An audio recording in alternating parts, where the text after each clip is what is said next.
Hi friends! Welcome sa episode 2 ng ating Easy Low Carb Meal. Ang lulutuin ko para sa lunch ay nilagang baboy. Kakailanganin ko lang ng pork liempo, 2 egg, sibuyas, pechay, bagu beans, siling green, salt, pepper at patis. Una, iboboil ko muna tong egg for 12 minutes.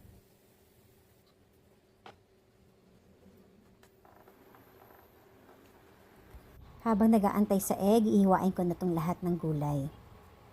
Itong nilagang baboy, isa to sa mga pinakasimpleng lutuin na pwede natin gawa ng low carb version.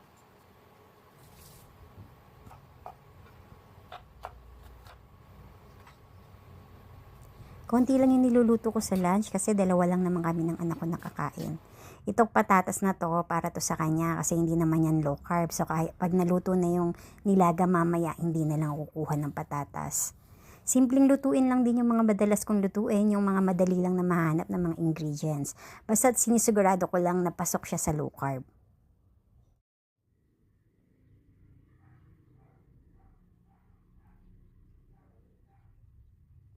Kung mapapansin nyo, isang meal lang per day yung sinishare ko sa inyo. Kasi isang beses lang ako magluto sa isang araw.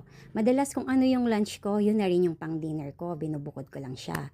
If ever naman na medyo naumay ako sa lunch, ang ginagawa ko is yung madali na lang pang dinner. Yung tipong hindi nalulutuin, like mga seaweed, tuna. So, nasa inyo naman yun.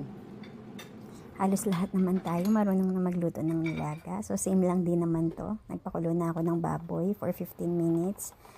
Nilagyan ko lang ng asin.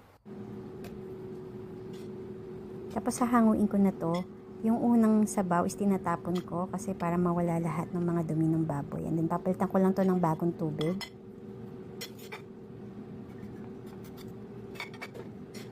Tapos pakukuluan ko ulit yung baboy for another 20 minutes. Meron na siyang sibuyas, asin at saka paminta. Malambot na yung baboy, idadagdag ko na yung patatas at siling green. Dinagdagan ko pa to ng 1 tasang tubig kasi kinain na yung sabaw. Tinimplahan ko na rin ng patis. Dinagdag ko na rin tong bagu beans at pechay. Mga 3 minutes ko lang tong lulutuin. Halos pa tapos na rin tong nilaga.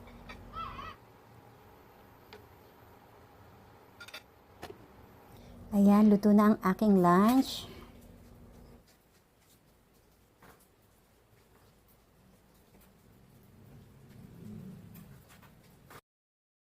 Para sa dito, meron tayong pork liempo, pechay, bagu beans, itlog at sabaw ng nilaga. Kain tayo! Itong liempo, ang lambot na rin niya, tapos mainit pa yung sabaw. May gulay pa, tsaka itlog, kaya mabigat na rin talaga siya sa tiyan.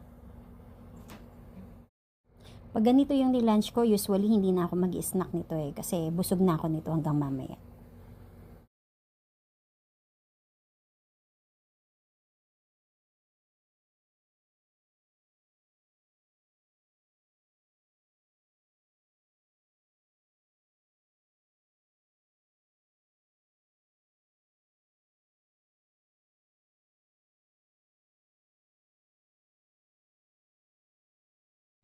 Please like and follow for more. Bye!